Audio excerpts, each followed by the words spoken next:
Hi, and welcome to the new home of Hot, Hip, and Now. I'm your host, Elyssa Frank. Today's show will focus on the now. While Texas is bracing itself for yet another hit of torrential downpour and epic flooding, the world sits helplessly watching from afar as Harvey's biblical force has Houston, America's fourth largest city, literally underwater. From all the footage I've seen coming out of Texas, I have a whole new perspective about Texas and a big respect for the beautiful souls from there. So here's my love letter to Houston. With me in the studio is Summer Anderson, who actually hails from Houston and is now living in Israel. And later on the show, we will bring you somebody and we'll speak directly to those who are enduring Harvey's wrath. Hi, Summer. Hi. So we are live and coming to you from Tel Aviv. So let's give the audience a bit of your background. You are coming from Houston. Yep. A certain area. Spring. It's north. It's north. It's north Okay, Houston, so yeah. it's near the area. But I want to take us back a little bit just to give everybody so they understand. So you came here. I had a dream. You have a dream. I guess. Okay. I wanted to reteach indigenous people, land-based cultures, how to build in the ways that they had been building in the past. Okay, so we want to keep you are into history, and in the name of your company that you created here in Israel. It's reinventing roots. Reinventing Roots. roots. Roots. Reinventing roots. Okay, to the camera. Reinventing roots, and it's Summer Anderson's own company that she created in Israel, which is not an easy thing to do, to create something new in Israel. Okay, now you have a connection to a church in Houston, and the reason I'm going to bring this up is because I really want to understand what everybody is doing in Houston with the situation. Right. So do you have a connection with the church any longer, or are you bringing your information? I haven't been there in a long time. Okay.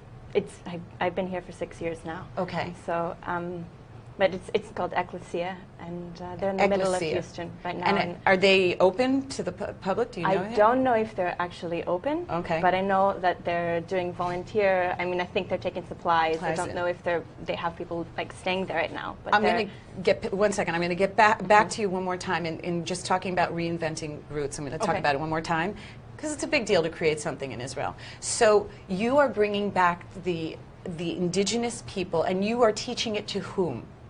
Well, actually, we're teaching it through indigenous people that already know the techniques. Right. We're teaching it to international students of design. Okay, to design and architecture. Architecture. Okay, Yeah. that's what in general, city planning also. Okay. So they come into a Bedouin village here in Israel. Okay. They stay for a month and a half. Okay. They've got. And you invite them. Is this or they pay? There's a tuition. It's tuition based. Yeah, it's student based. Okay. Okay. And these skills that you learned, you went in looking for them. So you went in and you learned it from the indigenous people, correct? And, excuse me, and then you didn't know them beforehand, correct? No. You learned everything while you were living here. Right. In how many years? 6 years. 6 years. That's pretty incredible. I don't know the indigenous things of everything going on here. I don't even know the dances of Israel. I know you did it. So this is the Bedouins that you're doing it. So it's the Bedouins, which are considered like the wandering Arabs that. Yeah. But they really somewhat settled in parts of Israel. Okay. Okay. Now, I've been talking to you for a few days. Now we're going to go back to the floods in Houston because this is a pretty big topic. I started writing to you, and you were a bit confused at first because, and this is a very big topic right now going on in America, what were you hit with? What did you notice in your Facebook feed? Currently, my Facebook is full of people asking for help out of their houses. Right. And it's really hard to see, and it kind of hit me that it's only people from Texas and only people that are in the disaster and close friends of mine as well that are close friends. And in Israelis, were they reaching out to you and writing, "Aren't you from Texas?" And no, Really? You God, were the only one. really, yeah. No, but for some reason, a few people from abroad have told me this isn't getting much publicity, and what it is just critical of Texas. Wow. So it was political. consistently political. Wow. If it wasn't from people from Houston or from like the area. Wow, it's or unbelievable. who had been there. Yeah. It's unbelievable. And so, yeah. Now, you're in touch with your family. Everybody is okay? Good. Good. Thank God. Baruch Hashem. That's what we say here in Israel. And you have there's your cousins. I know that I kept asking you. So your cousins and aunts, you couldn't find them at first. They're okay now, I think. I mean, I'm sure they're fine. They had to leave their home, but I think my uncle is on the highest part of the neighborhood. Okay. My mom said all the kids in the neighborhood are there, and they don't have dry clothes. Wow, so. it's crazy. So a little bit about Houston. Can you just tell me, before we do that, I have a guest on the line, actually straight from Houston. Can I introduce you, Brigitte? And I'm going to make you do your last Mojon. Ah, okay. So Hi. we have Brigitte. Hi. And we're here in Tel Aviv. We just really wanted to send you our prayers and our love. And Israel is thinking about Houston. You're in our hearts and you're in our heads. Even though it doesn't say it in Summer's Facebook feed. So maybe you two can work together and tell me a little bit. Now, where exactly are you located, Brigitte, in Houston? I'm in Central Houston. You're in Central Houston. And the worst hit area of Houston is? You just can't define it. Everything is the worst. It's really massive. It's epic. There's no, yeah. It's epic. It's truly epic. So one thing I'm learning, and I'm a New Yorker, and so are you, Brigitte, originally. When we talk about the city of Houston, which is, again, the 4th largest city in America, so this is a flat city. It's a huge city. Can you give me some numbers, Brigitte or Summer? You want to start? Maybe, Brigitte, you start. You seem to have all the numbers down pat. Of the numbers of... I don't have all the numbers down pat. But it's a huge city. But I will tell you that 7 million people are affected. it is a huge city, and you have to remember that we're at almost sea level. It's, 80 feet above sea level. So there's not much place for the water to go. But it does have to come from a very long distance. Okay. And now there's also something called bayous. And I think there's a little fly in the studio. It happens in Israel. So a little bit about the water situation. As we were going on air, you told me that something broke, a levee broke, but there's also bayous, and there's also the Gulf of Mexico. We're dealing with how many sources of water, besides the runoff of almost 50 inches? Let me try to give you a scope of what exactly is happening right now, if I may. Great. If you could picture a square box to the left of a bay, and that would be the Bay of Houston or Galveston. And a lot of times what happens during a hurricane is water will push up into that bay and also into the lower lying lands. And what we're concerned about right now is that Harvey is, I'm calling him like a very mean big brother who is on the beach pushing up sand and water on me like past my resistance. He is just creeping along the Gulf of Mexico. And we have been on, we call the dirty side of the hurricane for a very long time. The dirty side is usually the east side of the hurricane, which means you have a tremendous amount of water, a tremendous amount of rain. And what happened was there were high pressures that were holding it in Texas for a very long time with the dirty side right over Houston. So we had a tremendous amount of water, more water than we have ever seen, coming through Houston. And Houston has gotten very, very large. So you're talking about Brigitte, coming I wanted from... to interrupt you one second. We see on the screen a picture of Sears. Is this a major, a center? Is this a shopping center? This is just outside the 610 loop. It's around the corner from my home. And Summer, you know this area Yeah. too. So I'm sitting here with one shocked Houstonian, which they are called. This is so overwhelming to see all of this water, right? I mean, Brigitte, what is happening outside your house? You sent us also a photograph. Is that outside your house? When you go outside, how some high of the other is the water? photographs are.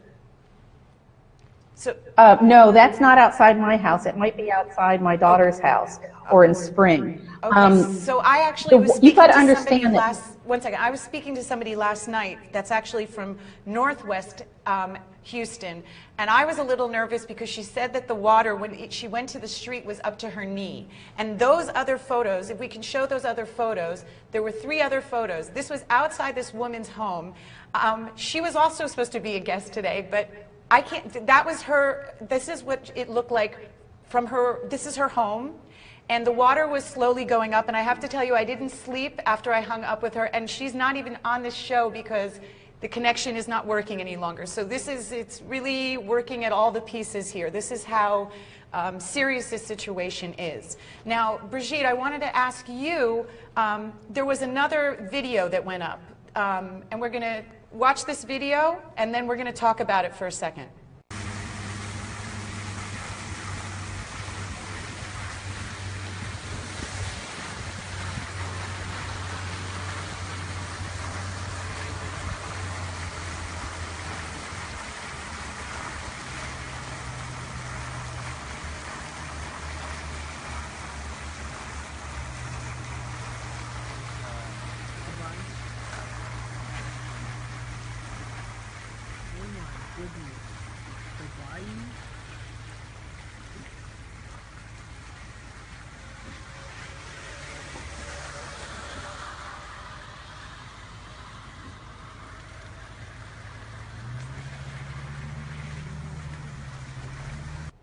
Okay, so Brigitte, what we saw, now I asked Summer before, her face was in shock. You know this area, right, Summer?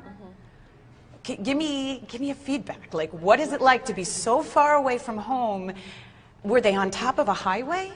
Yeah, I don't know which, but I think they're on top of a highway there. Do you know that gas station? It's near her house, and I'm like half an hour away, so.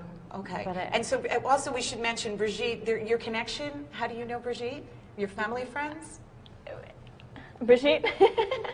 Your family friends? Well, I'm friends with her daughter, and then we used to do belly dance together, you know. Okay, well that's good because you're in the Middle East. It's belly dancing. It's a good experience to have. You were getting very technical, and I wanted to move you along a little bit, just because the New Yorker in me really likes to understand. A bayou is a still water. So if you can give me like 2 lines on, there's a bayou, there's a levee. And before we went on, a levee broke. And we found out that the levee broke near San Antonio, which is the only part of Texas I've actually visited. Which is a 4 hours drive away. Which is 4 hours. I can't confirm that. You can't confirm I just saw it on TV. By the way, is it still raining by you? Yes, ma'am. Wait, I got to ask this. This is the nervous New Yorker.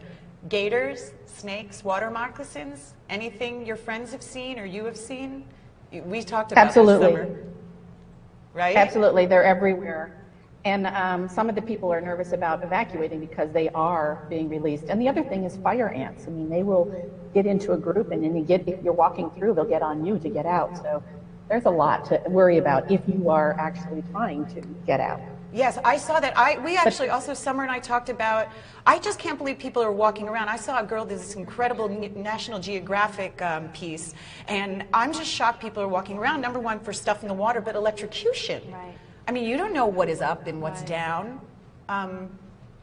Anything, Brigitte, so what's going on with you? We're going to get back to the water because it's very technical, and I'm too excited to understand more details, and I'm so worried about you, but your family, any pets, your food, your water, anything, what's going on? I prepared, and I'm higher. When I say that, I'm higher on my street. Yeah, because that sounded a little bit weird, but okay. By moment. But you're what? Well, yeah, I'm higher on my street than anyone else. Okay. And this can change moment to moment. So has anybody really gotten rescued on your street? Within my area, within my subdivisions and the subdivisions neighboring me, yes, they've not been rescued as in they had to evacuate because their homes were underwater.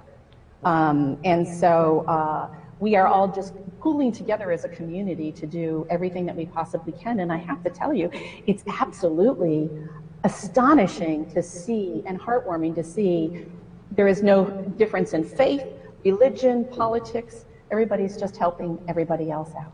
Wow, I get chills. Even I hear this. The whole thing is a chilly, epic, biblical, proportionate situation over there. You're not the first Texan that I heard speak about this. Can either of you give me a little bit of feedback? What is Texas like? I mean, you're firsthand, and I keep telling you, I love Texans. I can't believe what I see on the television.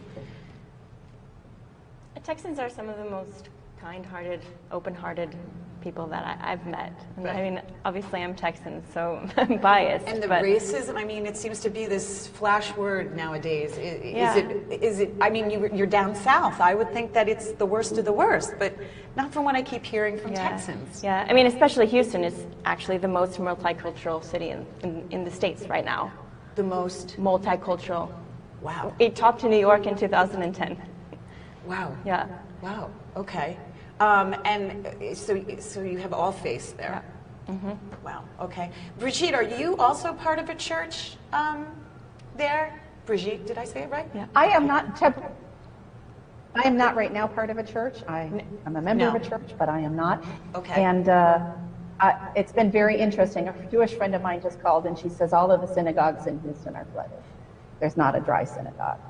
There's not a, right, so that's actually, I would keep trying to reach Amy, who I cannot reach, and she's part of the modern Orthodox community in Texas, and of course the first question a lot of Jews ask is, are there Jews in Texas? So yes, there are Jews in Texas, and Brigitte can attest to it, but what I hear is that most of the synagogues are underwater. Yes, that's what my friend just told me. She just texted me. Indeed. Whew, wow. But at the same instance, anything that can open we are going to run out of places to put people. There's no doubt about that. It's not over. Even if the hurricane moves, it's not over. The waters are going to continue to rise.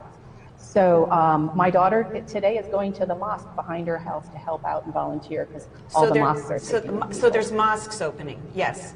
Because you know there's this new controversy that biggest church, who's the famous church?